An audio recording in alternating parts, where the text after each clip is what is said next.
अस्सलाम वालेकुम नाजरीन, आप देख रहे हैं आवाज और मैं हूं शहजाद इकबाल। पाकिस्तान तहरीक इंसाफ के लॉकडाउन से पहले हुकूमत का पाकिस्तान तहरीक इंसाफ के खिलाफ क्रैकडाउन हुआ है। आज यूथ कन्वेंशन था पाकिस्तान तहरीक इंसाफ का इस्लामाबाद में, जिसको रोक दिया गया। ना सिर्फ इसको रोका, बाय फोर्स रोका, और पाकिस्तान तहरीक इंसाफ के जो यूथ के लड़के और लड़कियां थे उनको हिरासत में भी लिया गया है। और अब तक की इत्तलात के मुताबिक तकरीबन 100 ऐसे लोग हैं पाकिस्तान तहरीक इंसाफ के जिनको हिरासत में लिया गया है। क्रैकडाउन के मनाजिर आपने टीवी पे देखे, उसमें औरतें भी थी, नौजवान लड़के भी थे। और ये सवाल उठाया जा रहा है कि इस्लामाबाद हाईकोर्ट का फैसला आया था सुबह, जिसमें उन्होंने कहा था तक कि 2 नवंबर को लॉकडाउन करने की इजाजत नहीं दी जाएगी। इमरान खान साहब खुद जो है अदालत भी आए 31 अक्टूबर को। इसके बाद ऐसा लग रहा था कि हिकमत अमली तब्दील करनी पड़ेगी तहरीक इंसाफ को। उन्होंने तब्दील नहीं की। उन्होंने कहा कि 2 तारीख को ही जो है इस्लामाबाद में एहतजाज होगा। लेकिन जो अब से कुछ देर पहले इस्लामाबाद में मनाजिर देखे गए, उसके बाद सूरत हाल बदल चुकी है। तहरीक इंसाफ का जो एहतजाज है अब वो मुख्तलिफ सड़कों पर हो रहा है। इस्लामाबाद की एक्सप्रेस वे पे हो रहा है, कराची में शाहराह फैसल पर हो रहा है, रावलपिंडी में लाल हवेली के पास हो रहा है। हुकूमत के लिए यकीनन ये एक बड़ा इम्तिहान होगा। और सवाल सब ये पूछ रहे हैं कि आज जो क्रैकडाउन किया गया, इसकी जरूरत क्यों पेश आई? वहां पे कोई मुसल्ला अफराद नहीं थे। आज तो शहर बंद करने नहीं जा रहे थे, आज तो सड़कें बंद करने नहीं जा रहे। तो इस कन्वेंशन पे, इस यूथ कन्वेंशन पे क्यों क्रैकडाउन किया गया? कुछ और भी इकदाम इस 2 नवंबर के एहतजाज को रोकने के लिए हुकूमत ने किए हैं। उनमें से चंद आपके सामने रखते हैं। आज इमरान खान साहब ने भी उसका जिक्र किया था। हमने देखा है कि गिरफ्तारियों की एक फहरिस्त इशू की गई है। उसमें जो इश्तिहारी हैं 2014 के केसेस में, उसकी फहरिस्त आज दोबारा सामने लाई गई, जिसमें डॉक्टर कादरी साहब का भी नाम है, इमरान खान साहब का भी नाम है। मुख्तलिफ जगह छापे मारे जा रहे। रावलपिंडी के जो MP हैं पाकिस्तान तहरीक इंसाफ के, उनके भाई को गिरफ्तार किया गया है। होटलों को हिदायत दी गई है कि तहरीक इंसाफ के लोगों को वहां अपनी जगह पे ना रखा जाए, ना उनको खाना फराहम किया जाए। उनके बैनर्स उतारे जा रहे हैं। और तहरीक इंसाफ ने यह भी कहा है कि हमारे जो बैनर्स प्रिंट होने थे, उन प्रिंटर्स को भी मना कर दिया है कि हमारे बैनर्स को ना प्रिंट करने दिया जाए। दफा 144 भी इस वक्त नाफिज है इस्लामाबाद में। तमाम इशूज पर बात करेंगे। हमारे साथ स्टूडियोज में मौजूद lieutenant general retired Abdul Qadir Baloch साहब, सीनियर रहनुमा है, मुस्लिम लीग नून के वफाकी वजीर हैं। आपका बहुत बहुत शुक्रिया प्रोग्राम में ज्वाइन करने के लिए। हमारे साथ लाहौर से मौजूद है शफकत महमूद साहब, मेंबर नेशनल असेंबली और पाकिस्तान तहरीक इंसाफ के सीनियर रहनुमा। आपका भी बहुत बहुत शुक्रिया शफकत साहब ज्वाइन करने के लिए। और मुल्तान से कुछ ही देर में हमारे साथ होंगे जावेद हाशमी साहब। इनफैक्ट हमारे साथ हैं जावेद हाशमी साहब, सीनियर सियासतदान। बहुत बहुत शुक्रिया जावेद हाशमी साहब, आपने भी हमें ज्वाइन किया। कादिर बलोच साहब, ये क्या हुआ है आज? जो ये एक कन्वेंशन था, इसमें ना तो मुसल्ला अफराद थे वहां पे, ना तो कोई आज इस्लामाबाद को बंद करने की बात थी। इस क्रैकडाउन को हर कोई कह रहा है कि बिला वजह का ये क्रैकडाउन था। आपकी मर्जी है। बिस्मिल्लाहिर्रहमानिर्रहीम। शहजाद, क्रैकडाउन का लफ्ज़ इस्तेमाल कर लें, कोई जो भी लफ्ज़ आपकी जी में है इस्तेमाल कर लें, वो अपनी जगह पे। लेकिन एक थ्रेट, एक ख़तरा, एक प्लान 2 तारीख से मुताल्लिक मौजूद है।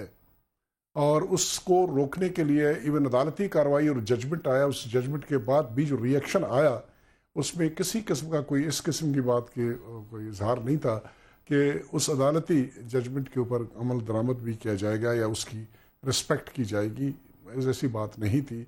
और जज के ऊपर इल्ज़ाम लगाए गए, फ़ौरन इल्ज़ाम आए, और फिर कानून की भी वहाँ पर कोटेशन कोट किए गए कि ये गैर कानूनी है और फलाना ये। उन्होंने कहा चैलेंज किरदार के चैलेंज करने की बात की, जज के किरदार के ऊपर बात की, सब कुछ करके। अब अगर हुकूमत इन जजमेंट्स के ऊपर बैठा रहे और फिर ये सिर्फ इंतज़ार में रहे कि जी 2 तारीख आ जाए और उस वक्त तक हम ये कानूनी जंग लड़ते रहेंगे, और उस 2 तारीख को जो कुछ होना है अगर वो हो जाए, और यहाँ के आज का ये यूथ कन्वेंशन जहाँ पे लड़के हैं और बच्चे मौजूद हैं, वो किस तरह थ्रेट था हुकूमत के लिए? मैं आप 1 मिनट के लिए सब्र करें, बुलाते हो तो फिर सब्र करें। मैं बहुत 2 लोग हैं, कोई ज़्यादा नहीं है, काफ़ी टाइम है, आपको भी बोलने का बहुत टाइम मिलेगा। तो जो पॉइंट मैं बताना चाहता हूँ वो ये है कि 2 तारीख वाले मसले के लिए वो बंदोबस्त करना है कि लोगों की ज़िंदगी में जो लोगों का हक है वो उनसे छीना न जाए। जहाँ पर उनका हक है एहतजाज करने का, वो उनको दिया जाए। लेकिन जो अवाम का हक है, जो बीमारों का हक है, जो स्कूल जाने वाले बच्चों का हक है, जो घरों से बाहर निकल के ख़वातीन जो और या मर्द जो जिन्होंने सौदा सर्फ लाना है या किसी रिश्तेदार से मिलना है या कार्रवाई करना है या डिप्लोमेटिक कोर है या गवर्नमेंट के बिल्डिंग्स है, उनको तो ये अगर किसी के हक में आता है तो मेहरबानी करके वो कानून मुझे कोट करके बताइए कि एक पॉलिटिकल पार्टी जिस वक्त एहतजाज का ऐलान करता है कि ये तमाम हकूक ख़त्म हो जाते हैं, फिर तो बिल्कुल सही बात आप कर रहे हैं। उन चीज़ों को सामने रखते हुए इस्लामाबाद एडमिनिस्ट्रेशन ने इस्लामाबाद के हदूद में दफ़ा 144 लगाया होता है, 144। ये कानून जो है अनफॉर्चुनेटली पिछले 5-6 साल से या उससे भी ज़्यादा अरसे से ये सिर्फ पर्दे के लिए रखे गए हैं मौजूद हैं, लोग पढ़ते हैं, लेकिन अगर लगाते भी हैं डराने के लिए करते हैं, लेकिन अमल दरामद के लिए नहीं होते रहे इससे। फॉर द फर्स्ट टाइम, बहुत अच्छी बात है, फॉर द फर्स्ट टाइम यहाँ 144 है, आपको पता है 5 से ज्यादा लोग इकट्ठे नहीं हो सकते हैं, कहीं पर कोई कार्रवाई नहीं कर सकते, आउटडोर कोई भी कन्वेंशन हॉल के अंदर तो नहीं कर सकते। नो, ओपन एरियाज घर की बात है जनाब अली, कानून वो घर की बात करता है, ये नहीं कहता है कि ओपन में आपके छत के ओपन हॉल में लोग नहीं इकट्ठा हो सकते। नो सारी ये 144 मीन्स के घरों के अंदर अगर जो कार्रवाई की जा सकती है, हाँ, उसको आप मना नहीं कर सकते, लेकिन ओपन एरियाज में, पब्लिक प्लेसेस में जलसे जुलूस, उसमें लिखा हुआ है जलसे जुलूस की इजाजत नहीं है, आप लिखा लिए, मैं आपको बता दूंगा 144 जुलूस ये जलसा था, जलसे को रोकने के लिए उन्होंने ये कार्रवाई की, उन्होंने कोई गलत काम नहीं किया, कानून के ऊपर कार्रवाई की। अनफॉर्चुनेटली इसको अबनॉर्मलिटी में तस्वर किया जाता है, अबनॉर्मलिटी है, क्योंकि इससे पहले यही पार्टी थानों से लोगों को निकाल के बाहर ले जाते रहे हैं, इस पार्टी के कायदे ने निकाला, किसी ने कुछ नहीं कहा। इसके अलावा इन्होंने प्राइम मिनिस्टर हाउस के ऊपर प्लांग के अंदर गए, किसी ने कुछ नहीं कहा, टेलीविजन स्टेशन के ऊपर कब्जा किया गया, किसी ने कुछ नहीं कहा। अनफॉर्चुनेटली कानून का मजाक उड़वाते रहे, हम जिम्मेदार है उसके लिए, ये हमारी रिस्पॉन्सिबिलिटी है, हम जिम्मेदार हैं। लेकिन अभी मेरे ख्याल में इट्स हाई टाइम। शफकत साहब ये कह रहे हैं कि पीटी आज का जो कन्वेंशन था 2 तारीख को जो होने जा रहा है वो थ्रेट है और 144 नाफिज है, इसीलिए ये लाजमी था कानून को इंप्लीमेंट करना और इसीलिए आज ये जो है लोगों को हिरासत में लिया गया तहरीक इंसाफ के।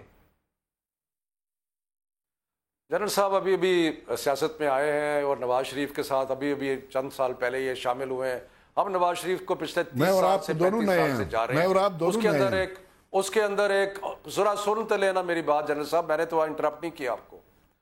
ये फाशिस्ट आदमी है, इसको हम बड़ी देर से जान रहे हैं, इसकी सारी एक्टिविटीज फाशिस्ट हैं और ये जो तशद्दुद किया है जिस तरीके से, ये कोई चंबे की बात नहीं है। मुझे कोई हैरानी नहीं हुई क्योंकि ये पहली दफा नहीं है, ये 92 में इसने ऐसे किया, उसके बाद कई दफा किया, मीडिया के साथ किया, सुप्रीम कोर्ट के साथ किया, आर्मी चीफ जो थे हर किसी से लड़ाई की इसने। ये एक फाशिस्ट है, ये मुकम्मल कंट्रोल चाहता है। और जहां तक जनरल साहब ने ये कहा, जनरल साहब मैं डिस्ट्रिक्ट मजिस्ट्रेट रहा हूं, मैंने खुद 144 को 20 दफा क्या कितनी दफा इंपोज की होगी। 144 पब्लिक प्लेस में होता है, ओपन में, जब आप गैदर नहीं कर सकते। ये 144 की खिलाफ वर्जी नहीं थी, ये एक अंदर कन्वेंशन हो रहा था और उसको फिर जिस तरीके से जाके इन्होंने मारपीट की, जिस तरह औरतों पे तशद्दुद किया, ये शर्म वाली बात है। हमारे मुआशरे में जिस तरीके से ये औरतों के साथ इन्होंने किया, जिस तरह लोगों को घसीटा, जिस तरह लोगों को मारा, शर्म आनी चाहिए इस हुकूमत को। जनरल साहब तो मैं नहीं कह रहा, लेकिन ये कोई बात है?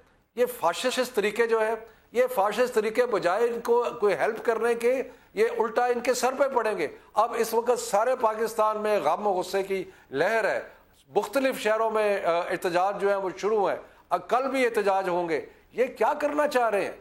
ये एक हमारा हक है, पुरअमन एहतजाज का हमारा हक है और हम एहतजाज करने आ रहे थे और हमने बार बार ये डिक्लेयर किया कि ये पुरअमन एहतजाज होगा, लेकिन उसके बावजूद आज जो आपने देखा ये सिर्फ एक ट्रेलर है। अभी इन्होंने बहुत कुछ करना है, इन्होंने वायलेंस करना है, इन्होंने खून खराबा करना है, इन लोगों की इन्होंने लाशें गिरानी है, क्योंकि जब तक नवाज शरीफ मुकम्मल तौर पे फाशिस्ट कंट्रोल नहीं कर सकता, जब तक क्योंकि आप लोगों ने भी कहा था कि अमन का दामन नहीं छोड़ेंगे। इस वक्त जो एहतजाज हो रहा है उसमें मेरे ख्याल से तहरीक इंसाफ को एहतजाज करने का तो हक है, लेकिन कम से कम अपने लोगों को यह जरूर कहना चाहिए कि पुरअमन रहे। ठीक है, गुस्सा है जो आज हुआ है, लेकिन पुरअमन रहना जरूरी है। ऐसा ना हो कि दोनों तरफ से लड़ाई शुरू हो जाए। शहजाद, हमने बहुत कहा है पुरअमन ले, लोगों के जज्बात हैं। मैं जब टीवी देख रहा था जिस तरह औरतों को बालों से पकड़ के घसीटा जा रहा था, ये कोई शर्म की बात है किसी को कि ये कोई तरीका है? और एक कन्वेंशन हो रहा है यूथ का, उसके अंदर टेंट पे घुस के आप लोगों को मारपीट कर रहे हैं, ये कोई तरीका है?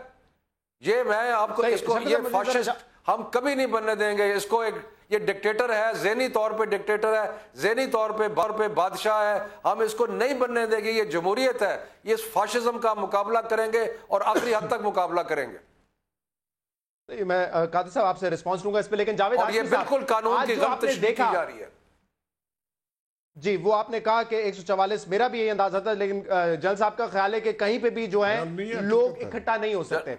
जावेद हाशमी साहब, जो आज देखा गया, आपके ख्याल में क्या ये जमहूरी रवैया है क्या हुकूमत को इस किस्म का क्रैकडाउन करना चाहिए था यूथ कन्वेंशन पे? शहजाद, मैं बात यूँ करूँगा कि ये तो अभी एक छोटा सा कन्वेंशन था, कहीं हो सकता है 144 की खिलाफ वर्जी हुई हो या ना हुई हो। मैं ये कहना चाहूँगा, जनरल साहब भी बैठे हुए हैं, कि ये जो धरना या जिसकी तैयारियाँ या वो 10 लाख आदमी का कहते हैं, आपने सारे इन मामलात को आपने टैकल करना है, डील करना है। पीसफुली डील करने का कई तरीके हैं और हुकूमत के पास तो कंट्रोल होता है, उसकी तो वो इतनी उसका रात है, इतनी ताकत है जो हुकूमत है कि वो इससे आगे भी कर सकती है। लेकिन जो जमहूरी सोच होती है, जमहूरी मुआशरे होते हैं, उसके लिए मैं अर्ज़ करूँगा कि ये कोई मौजूद बात नहीं थी, नामुनासिब बात थी इस तरीके से बच्चों पर या उनको पकड़।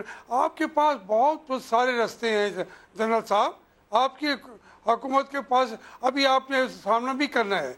और मैं आपसे अर्ज़ करूं, 126 दिन भी बैठे रहे 214 में, तो क्या कर लिया गया आपका? ये धरने होते भी रहते हैं, होने दें, कुछ भी नहीं होगा।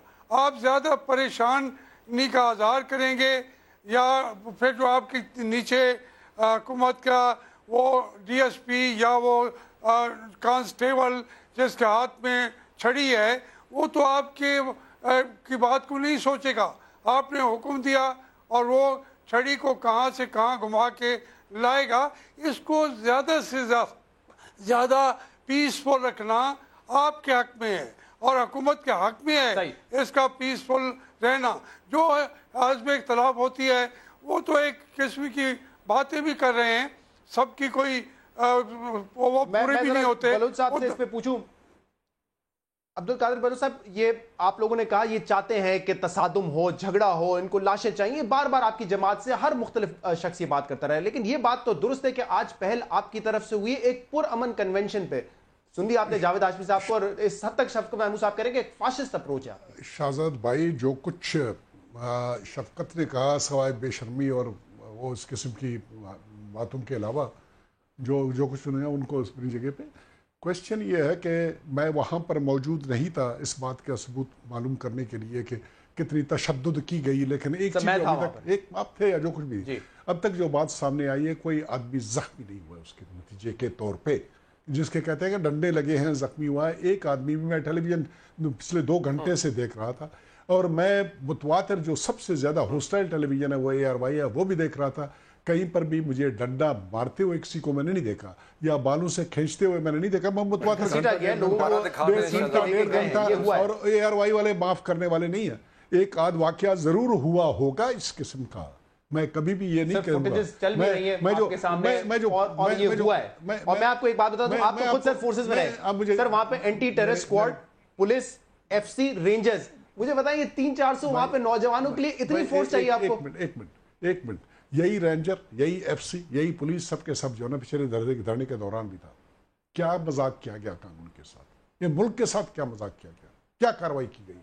आप लेम डक बने हुए बैठे हुए थे और जिस किस्म के वहां पर दंदनाद, जो गाली, जो गलोच, जो हिसाब किताब, जो लोगों को उठाना, हमला कर लेना, थानों से लोगों को हमला कर रहे थे उस वक्त तो करना चाहिए था, लेकिन आज हमला नहीं कर रहे थे तो फाशिस्ट तो हम हैं। 2014 का बदला आज तो नहीं ले सकते ना आप भाई मेरे। मैं आपको कह रहा हूं, मैं तो सिर्फ इतनी बात कहूंगा, मैं आगे नहीं जाता हूं फर्दर तफसीलात में। मैं इतना सिर्फ मैंने इतनी बात की कि 144 लागू था और मेरे समझ के मुताबिक, और शफकत भाई ने यह कहा कि डिस्ट्रिक्ट मजिस्ट्रेट थे, मुझे पता है CSS अफसर थे, उन्होंने कहा कि उसको अप्लाई करते हुए हमने ये नहीं कहा।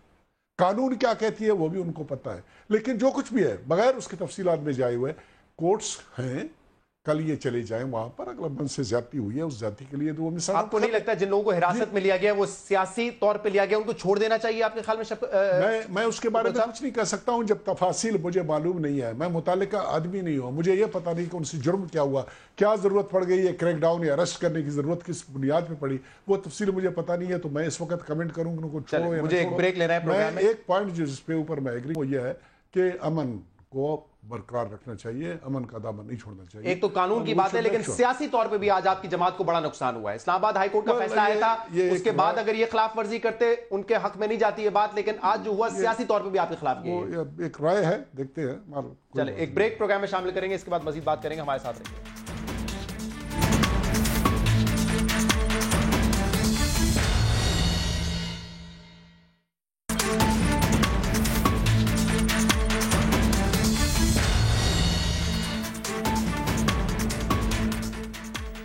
वेलकम बैक नाज़रीन। शफकत महमूद साहब, आप लोगों ने बार बार ये दावा किया है कि 10 लाख लोग आप लेकर आएंगे इस्लामाबाद। आज जो ये हुआ है उसके बाद आपके ख्याल में लोग शामिल होंगे, खासतौर पर खवातीन, और आप क्या समझते हैं कि हुकूमत की कोई हिकमत अमली भी थी कि लोगों को कम से कम रखा जाए, महदूद लोग आए, वहां पे ज्यादा तादाद ना हो, इसलिए भी ये किया जा सकता है? ये जो भयानक एक्शन लिया है, इनकी हिकमत अमली तो ये थी कि शायद ये PTI के लोगों को डरा लेंगे, शायद ख़वातीन को डराएंगे, शायद यूथ को डराएंगे। ये ख़ास तौर पे जो यूथ पे कन्वेंशन पे इन्होंने हमला किया, इसका मतलब ये था कि जो यूथ है उसको किसी तरह डराया जाए। अब रिएक्शन उसका क्या है कि सारे पाकिस्तान से, और मुझे खुद फ़ोन आ रहे हैं, लोग मुझे फ़ोन करके पूछ रहे हैं कि हम कहाँ एहतजाज करें, और ये वो आम शहरी पूछ रहा है, सिर्फ तहरीके इंसाफ के नहीं, आम लोग पूछ रहे हैं। क्योंकि लोगों को देख के जो उनके तासुरात बने हैं, जिस तरीके से लोगों को तकलीफ पहुँची है, जिस तरीके से इन्होंने जुल्म किया है, बजाय इसके कि इससे कोई इनको बेहतरी हो, मेरा ख्याल है कि ये जो भी चाहते थे उससे काउंटर प्रोडक्टिव हुआ। क्योंकि देखें बात ये है, शफकत साहब, आपने खुद ये कहा ना कि ये एक ट्रेलर था, तो इससे मतलब आपको ये पता चल गया कि हुकूमत ने 2014 में अगर लीनियंसी दिखाई थी, 144 के निफाज के बावजूद आपको वहां पे आने दिया था, लोगों को इकट्ठा होने दिया था, वो इस दफा नहीं होने देंगे। मुझे बिल्कुल इस चीज़ का इल्म है, और मैं तो नवाज शरीफ को 92 में लॉन्ग मार्च जो किया था, उस वक्त जब मुझे गिरफ्तार किया गया था, मैं उस वक्त से भुगत रहा हूँ। मुझे बिल्कुल कोई हैरानी नहीं है, बिल्कुल कोई हैरानी नहीं है कि ये मारपीट, अभी लिस्टें बनी हुई हैं, इन्होंने सारे पुलिस स्टेशनों में लोगों के नाम भेज दिए हैं कि जिनको किसी को अरेस्ट करो, पर इससे कोई फ़र्क नहीं पड़ेगा। मैं आपको ये बता रहा हूँ कि 7 महीने से लोग इसके हिसाब मांगने के लिए तैयार बैठे हैं। कौम का माल लूटा गया है। जनरल साहब और तो बड़ी बातें कर रहे हैं, मैं जनरल साहब से ये पूछता हूँ, मुझे ये बताएं कि ये लोग जो अरबोंपति बन गए हैं, जिन्होंने आज से 30 साल पहले उनके पास क्या था और आज क्या है, इस गरीब अवाम का, जो इस गरीब कौम का पैसा लूट मार करके ये जो बाहर ले गए हैं, इनके बच्चे भी अरबपति हैं। तो कौम अब, और जो पैनामा लीक्स है को हम नहीं लेके आए, वो एक इंटरनेशनली चीज़ सामने आई, पाकिस्तान के प्राइम मिनिस्टर की तस्वीरें लगी सारी दुनिया में करप्ट लोगों के साथ। तो लोग हिसाब चाहते हैं, लोग चाहते हैं। और अच्छा, इस पर इस तशद्दुद के बाद उनका ये, उनकी ख्वाहिश दोबारा होगी कम होने के बजाय। जी बहुत मेहरबानी की शफकत भाई ने एक जो स्पेशल पॉइंट सामने लाया कि 30 साल पहले ये लोग क्या थे और अभी क्या बने हैं, बहुत अच्छा उन्होंने पॉइंट उठाया। मैं सिर्फ उनसे भी कुछ माजरत के साथ और डर के उनसे सवाल पूछना चाहता हूं कि उनके चेयरमैन साहब के राइट और लेफ्ट पे जो लोग खड़े होते हैं, जिनके बारे में ये ख्याल किया जाता है कि इस वक्त अमीर तरीन पाकिस्तान के लोगों में, मेहरबानी करके ये ख़ानदान जिसकी तरफ वो इशारा करने की कोशिश कर रहे थे, शरीफ ख़ानदान, ये तिजारत में है 1936 से आज तक ये कार्रवाई कर रहे हैं। और ये लोग जो इनके चेयरमैन के राइट एंड लेफ्ट खड़े होते हैं, इनके बारे में जरा कर ली, मेरे ख्याल में 10 साल से ज्यादा पीछे नहीं जाना पड़ेगा। और उनके पास ये दौलत कहां से आई, किस तरह से आई, उसमें कोई खराबी नहीं। शफकत भाई को, मेरे दोस्त को, इमरान खान साहब ने एक बात की थी, आपने जो नुक्ता उठाया कि स्कूल बंद हो जाएंगे, इस पर आज बात की है। मैं आता हूं शफकत साहब, जरा मुझे एक ऑडियो सुनाने दें, एक वीडियो दिखाने दें। मैं आता हूं शफकत साहब, जरा ये सुनाइए कि इमरान खान साहब ने आज क्या कहा था। ये डाकू मुल्क को दोनों हाथों से लूट रहे हैं, हमारे पास पैसा नहीं है मुल्क चलाने के लिए, कर्जों में ये मुल्क डूब रहा है। और जी वो बच्चे स्कूल में नहीं जाएंगे, 2.5 करोड़ बच्चा स्कूलों में नहीं जा रहा, वो बेचारे इस मुल्क के शहरी नहीं है। हमें शर्म नहीं आती कि हम अपनी जात पे पैसे, मेरी जी गाड़ी बंद हो जाएगी, मैं दुकान में नहीं जाऊंगा, कोई हमें शर्म नहीं आती इस मुल्क में। ये जो भी बातें करते हैं कि जी तकलीफ पहुंचेगी, तकलीफ तो बेचारे उन लोगों से पूछे जो बेचारे एड़ियां रगड़ रगड़ के रोटियां नहीं मिलती उनको। 35% बच्चों को मेलन्यूट्रिशन है। मेलन्यूट्रिशन का मतलब बीमारियां हैं कि खुराक नहीं मिल रही पूरी। और आज ही इस्लामाबाद में मुश्किल पड़ेगी जी, वो स्कूलों में नहीं जाएंगे, ये वो लोग हैं जो पैसा बना रहे हैं इस करप्ट निजाम से। जावेद हाशमी साहब, आज जब इमरान खान साहब से पूछा गया कि लोगों की जिंदगी मफलूज हो जाएगी, स्कूल नहीं जा सकेंगे, कारोबार नहीं हो सकेगा, तो उसके जवाब में ये बात की थी इमरान खान साहब ने, और उनका नुक्ता ये था कि वैसे ही 2.5 करोड़ बच्चा स्कूल नहीं जा रहा है, 35% बच्चों को खुराक नहीं मिलती है, इंसाफ का निजाम नहीं है गरीब के लिए, तो अगर कुछ दिन की कुर्बानी देनी पड़े एक बड़ी कामयाबी के लिए तो उसमें कोई हर्ज नहीं होना चाहिए। आप इत्तेफाक करते हैं इस बात से?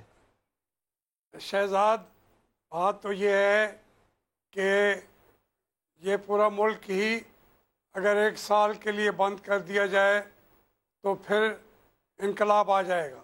बात ये खान साहब हैं, मैं आपसे अर्ज़ करूं, अभी बातें आप कर रहे थे, ये 10 लाख आदमी भी आ जाएं, मैं ये जनरल साहब से ज़रूर कहूँगा कि उन बच्चों को छोड़ दें, जिन बच्चों को आज पकड़ा छोड़ दें। 10 लाख आदमी भी आ जाए। आपको पता है पिछले हमारे धरने में मैंने जहांगीर से पूछा कि वो उंगली खड़ी क्यों नहीं हो रही। उसने कहा कि हमने कमिटमेंट की थी, वो कहते हैं तुम कमिटमेंट पे पूरे उतरे हो। मैंने कहा क्या कमिटमेंट थी? कि हम 5 लाख आदमी लाएंगे, लाहौर से 1.5 लाख मोटरसाइकिल चलेंगे। लेकिन उसने कहा जनाब मखदूम साहब पता है कितने हैं हमारे, वो हमें नोट करके बता रहे हैं कि 35,300 से आदमी नहीं बढ़े ताहिरुल कादरी साहब के हमारे मिला के। तो ये जनरल साहब समझें भाई 35,000 पिछली मरतबा थे, अब 1.5 लाख हो जाएंगे, 2 लाख हो जाएंगे, चलो 10 लाख हो जाएं। मैं ये कह रहा हूँ कि पहले जैसे इन्होंने टैकल किया था अब भी ये अपने आप को ठंडा रखें, ठीक है, उस पॉलिसी को कंटिन्यू रखें। जहाँ तक इमरान खान कहते हैं कि जी इस्लामाबाद के बच्चे भी नहीं जाएंगे चंद दिन तो ना जाएं, ये ज़रा थोड़ा सा मेरे ख्याल में बहुत ही शिद्दत पसंदाना सोच है। बच्चे इस्लामाबाद के हों किसी गांव के हों, हमें इन बातों को छोड़ के हमें उनको फैसिलिटेट करना है, और अदालतें भी हमें मजबूर करेंगी कि इस्लामाबाद के रहने वाले शहरियों को। मैं चाहूंगा शफकत साहब जरा आपकी बात को रिस्पॉन्ड करें। शफकत साहब, पिछले धरने में कह रहे हैं कि 5 लाख लोग कमिट किए थे, 35,000 से ज्यादा नहीं हुए, अंपायर की उंगली खड़ी नहीं हुई। मैं नहीं कहता कोर्ट किया था जहांगीर तरीन ने मोटरसाइकिल्स की बात की थी, 1.5 लाख मोटरसाइकिल आपको तरीन साहब ने बताया था। जी, जहांगीर तरीन साहब ने सबके सामने बताया, जिन आदमियों के सामने बताया उनके नाम भी ले दूंगा। जी, गुजारिश ये है कि पहले तो मुझे उस बात का जवाब देने दें कि जो जनरल साहब ने मेरे से सवाल पूछा था। जनरल साहब ने कहा कि इमरान खान के राइट और लेफ्ट पे लोग खड़े होते हैं जिन्होंने, इनका इशारा ये था कि उनकी दौलत जो है वो गैर कानूनी और किसी घपले की वजह से या लूट मार की वजह से। मैं जनरल साहब से ये कहता हूँ, आपको 3 साल हो गए हुकूमत में आए हुए, आप हमें 6 महीने दें, आप नवाज शरीफ का एहतसाब करेंगे। आपको 3 साल हो गए हैं हुकूमत में, आप सिर्फ इल्ज़ाम लगाते हैं, हुकूमतें इल्ज़ाम नहीं लगाती। अगर आपके पास प्रूफ है, अगर आपको पता है कि जहांगीर तरीन ने या अलीम खान ने लूट मार की है या कोई नाजायज़ माल कमाया है, तो आप क्यों नहीं कार्रवाई करते उनके खिलाफ? आप क्यों नहीं उन पर हाथ डालते, उनके पे शिकंजा क्यों नहीं उन पर सख्त करते? ये सिर्फ कह देना हुकूमतें इल्ज़ाम लगाती हैं, और जी फलाने ने क्राइम कर दी है, और जी देखे वो क्राइम कर रहा है। ओ भाई, अगर आपके पास इख्तियारात है तो क्यों नहीं पकड़ते जो बंदा क्राइम कर रहा है? तो इस किस्म की बातें आपकी उस वक्त क्रेडिबल होंगी जनरल साहब जिस वक्त आप हुकूमत होते हुए उन लोगों पे हाथ डालेंगे जिनके आपके बकौल आप समझते हैं कि उन्होंने लूट मार की है। जहां तक हाशमी साहब ने कहा, जहांगीर तरीन से नहीं, मुझे नहीं पता इस चीज का। हाशमी साहब को अगर जहांगीर ने कुछ कहा या कुछ कहा, ये तो इनके दरमियान है, मुझे इस चीज का इल्म नहीं है कि इस गुफ्तगू का बेसिक पॉइंट क्या है। बेसिक पॉइंट जो इमरान खान साहब का आपने क्लिप सुनाया, देखिए हमारी कोई ख्वाहिश नहीं है कि हम बच्चों को तकलीफ दें, बिल्कुल कोई ख्वाहिश नहीं, हमारी कोई ख्वाहिश नहीं है कि हम अस्पतालों के रास्ते रोकें, हमारी कोई।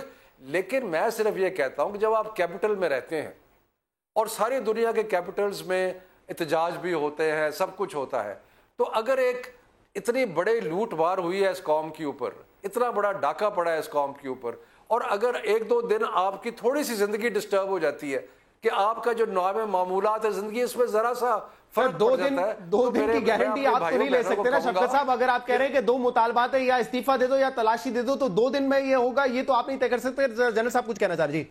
शफकत चले, मैं कहता हूं कि 2 दिन के बजाय 5 दिन हो जाते हैं, 5 दिन के बजाय 7 दिन हो जाते हैं। पॉइंट ये नहीं है, पॉइंट ये है कि ये एक बड़ा मकसद है। इस जब तक मुझे आप बताइए कि दुनिया के मैं समझ गया, मैंने सुना भी दिया खान साहब ने क्या कहा। करप्शन नहीं है। पहली बात यह है कि किसी सिविलाइज्ड सोसाइटी में, किसी डेमोक्रेटिक सेटअप में करप्शन को कंट्रोल करने के लिए, जराइम को कंट्रोल करने के लिए, मुजरिमों के खिलाफ कार्रवाई करने के लिए इंस्टीट्यूशंस होते हैं, उनकी जिम्मेदारी होती है उनको पकड़ना, उनके खिलाफ कार्रवाई कर लेना।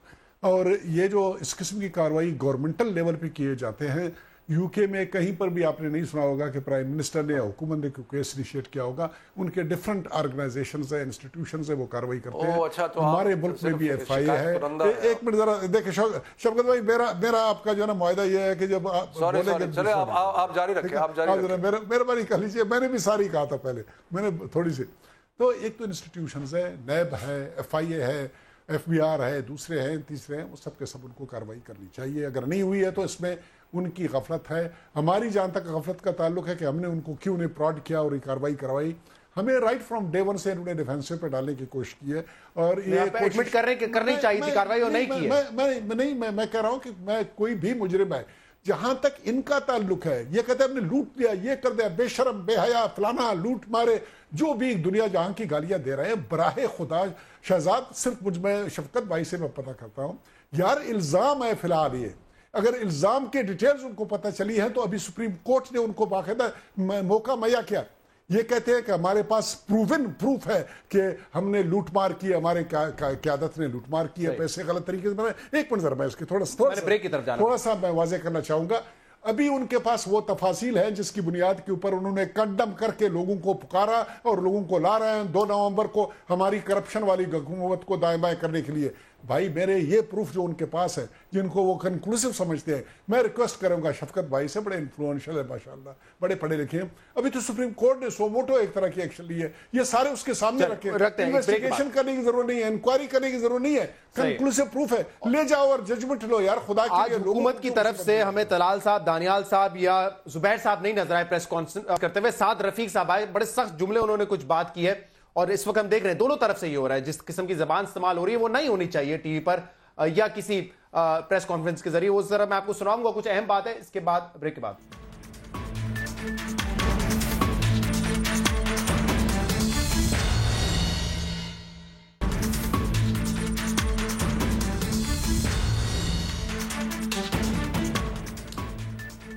वेलकम बैक नाजरीन। लाल हवेली पर भी अब हुकूमत का क्रैकडाउन है। अवामी मुस्लिम लीग के लोगों को, कारकुनान को वहां से हिरासत में लिया जा रहा है। तो कादिर बलोच साहब, ये कहना गलत नहीं होगा, ये एक हिकमत अमली है हुकूमत की कि लोगों को पकड़ना है, लोगों को हिरासत में लेना है, एहतजाज नहीं करने दिया जाएगा, जो कि जमहूरी हक है। अगर वायलेंस हो फिर आप पकड़ सकते हैं, लेकिन तो वायलेंस से पहले ही पकड़ा जा रहा है सबको। एहतजाज का एक तरीका, मुझे सिर्फ शहजाद ये बता दें कि दुनिया के किस मुल्क में, किस कानून में है कि हुकूमत को तब्दील करने के लिए आप लोगों को इकट्ठा कर लें, रास्ते बंद कर लें। और ये चेयरमैन साहब खुद कह रहे हैं कि कोई आसमान नहीं गिरने वाला है। जहाँ पर 2.5 करोड़ बच्चे स्कूल नहीं जाते हैं, तो इस्लामाबाद वाले अगर चंद दिन नहीं गए तो ये कोई उनके लिए अभी नहीं हुआ है। अब तक आप प्रीएम्प्ट कर रहे हैं ना इन चीजों को। प्रीएम्प्ट की बात नहीं है, उन्होंने डिक्लेयर करके कहा हुआ है कि हम इस धरने के नतीजे के तौर पर हम एक डेमोक्रेटिकली इलेक्टेड गवर्नमेंट को हम यहाँ पर सियासी हल निकालते बेहतर नहीं होता इसके बजाय। एक मिनट, आप मैं इतना वो नहीं हूँ जितना आपको एडवांटेज है माशाल्लाह नॉलेज की। मैं सिर्फ इतनी बात बताऊं कि ऐसी हुकूमत जिसके ऊपर कंटिन्यूसली अवाम अपनी कॉन्फिडेंस का इजहार कर रहा है, कंटिन्यूसली मुतवातिर ज़िले बाई इलेक्शंस हुए, लोकल गवर्नमेंट के इलेक्शंस हुए, कंट्रोलर बोर्ड के इलेक्शंस हुए, आज़ाद कश्मीर के इलेक्शन हुए, गिलगित बल्तिस्तान के इलेक्शन हुए, और फिर उनकी अपनी जो जीती हुई सीटें थे वहाँ पर भी हार गए। अवाम मुतवातिर अपने कॉन्फिडेंस का इजहार कर रहा है इस हुकूमत के ऊपर, और इधर से आप लोगों को जमा करते हैं। मैं वो लफ्ज़ इस्तेमाल नहीं करूँगा जो लोग करते हैं, आप सिर्फ अपने मसल की ताकत के ऊपर, मैं गुंडागर्दी का लफ्ज़ इस्तेमाल मैं नहीं करूँगा। इस किस्म की कार्रवाई करके आप हुकूमत को डिसलॉज करना चाहते हो। ये कौन से कानून है, किस डेमोक्रेसी एक्शन ले? मुझे जरा सुनाने दें अगर आपकी इजाजत से। मैं इसके बाद टाइम भी नहीं है। इसका तरीका है आए, बैठे, तकरीर करें, एहतजाज करें, जो भी तरीका है, लोगों की मुसीबत अपने हक को इस्तेमाल करते हुए दूसरे के हक के ऊपर तो डाका ना। ठीक है, साद रफीक साहब ने जरा क्या फरमाया था, ये सुनिए। मैंने जिंदगी में बहुत सारे ढीठ लोग देखे हैं, लोगों को बेशर्मी करते भी देखा है, मगर इमरान खान जैसा बेशर्म इससे पहले पाकिस्तानी सियासत ने नहीं देखा। ये हाईएस्ट ऑर्डर का बेशर्म आदमी। आप आज की मिसाल ले लीजिए, अदालती फैसला आ गया और वो एक ढीठ बन के खड़े हो गए हैं कि मैं फैसला नहीं मानता, तो फिर आप किसका फैसला मानते हैं? और जब जामा तलाशी होगी तो फिर बड़ा कुछ निकलेगा।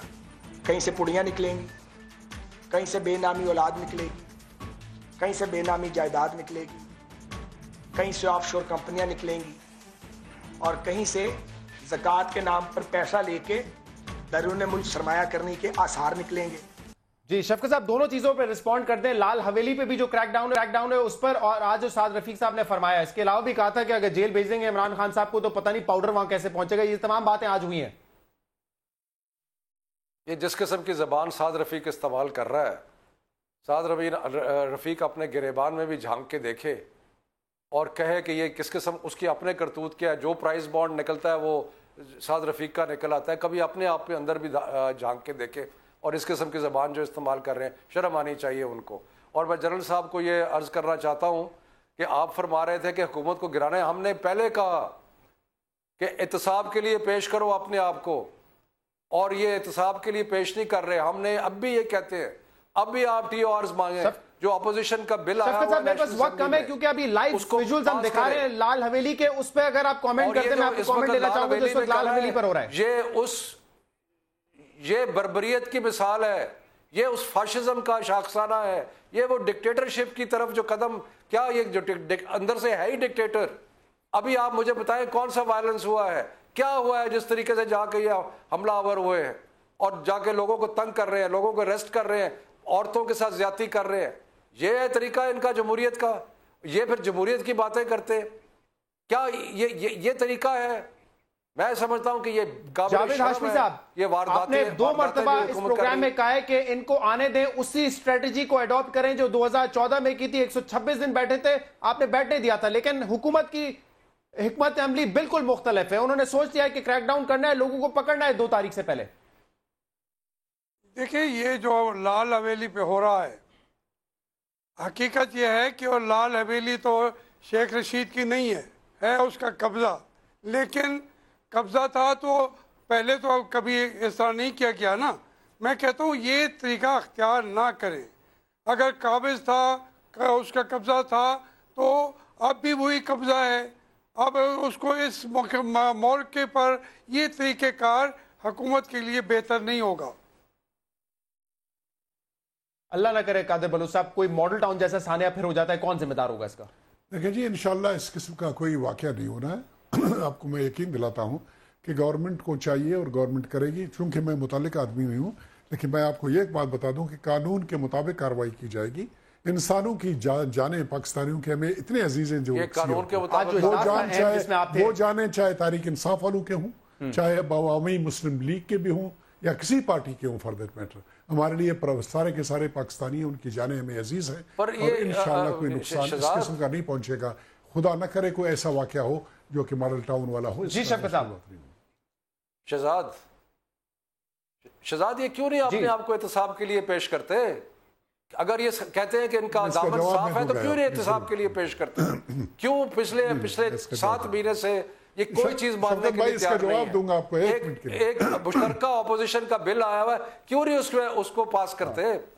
इसलिए कहते हैं हमारे TORs में अपना भी एहतसाब करें, हमारा भी एहतसाब करें। जी शफकत भाई, जवाब देने दीजिए इन्होंने। शफकत भाई 1 मिनट के लिए जरा सुन लीजिए, मैं आपको जवाब दे दूं कि टाइम इनका खत्म होने वाला है। शफकत भाई, आप TOR उसके लिए मांग रहे थे कि आपने कहा आप प्रूफ सामने लाएंगे इस करप्शन का जो एलिजिबली हम लोगों ने, हमारी क़यादत ने की है।